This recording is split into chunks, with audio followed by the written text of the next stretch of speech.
622, welcome back to 2 News. Today, let's talk a little basketball as the depleted UC Bearcats going to be heading into the Nutter Center tomorrow night to take on the Raiders. Of course, Wright State head coach Billy Donlin joins us now to talk about that. Good morning, Coach. Thanks for joining us so darn early this morning. Good morning. Thanks for having me. Appreciate it. Hey, first off, after Saturday's big win over Miami, congratulations on that. Sorry about that, Megan. I know that's her alumni, but what's that mean to your program as it continues to grow? Well, you know, anytime you can beat Miami, it's a significant win.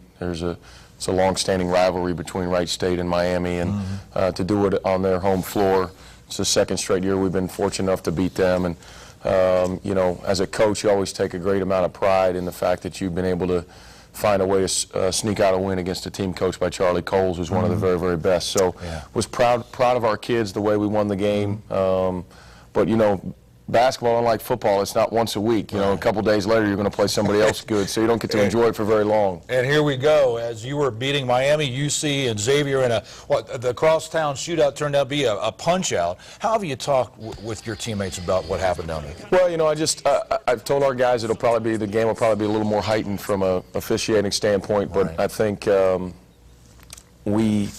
you can't worry about the things you can't control, and what took place there in Cincinnati over the weekend is completely out of our control. We just got to worry about the things we can't control. That's our play, our effort, how we conduct ourselves as young men on the floor. Well, we're dealing with 18 to 22-year-olds, as you mentioned. I mean, do you use this as a learning experience in any way? Well, you do a little bit, but I think the two things I told my team is obviously the incident is unfortunate. But I really appreciated how well it's been handled since the incident. You know, there's been no excuse making by either side.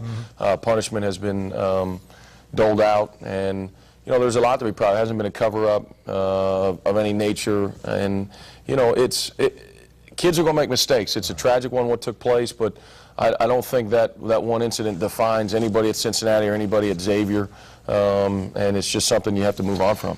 UC WSU at the Nut tomorrow night, nationally televised game on ESPN2. Has that been a distraction, or will it be a distraction, you think, having what probably will be increased hype over this game?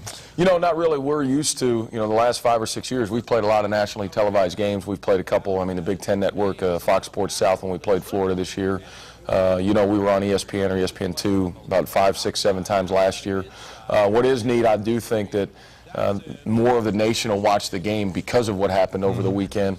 And for me, that's a great thing, because people might look at, hey, where's Wright State? What's it all about? And they'll find out we have one of the top 300 business schools in the country. We're one of the best academic institutions in the United States. Our university prepares its students for a real-world education. And that's one of the best things about being on national TV. Cool.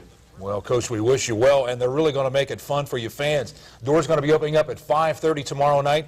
Encouraged to arrive early. They have a special halftime performance, too, of Flipping Out, a trampoline team, so that'll be fun. And people attending the game can also receive a special $7 off discount ticket to Raiders game versus Ohio coming up Saturday. So, Coach, we wish you well. Keep up the good work, and let's get to the postseason tournament. Yeah, we're going to try to do that. Thanks for having me. Appreciate it. Coach Donlin, thank you. Now in the newsroom.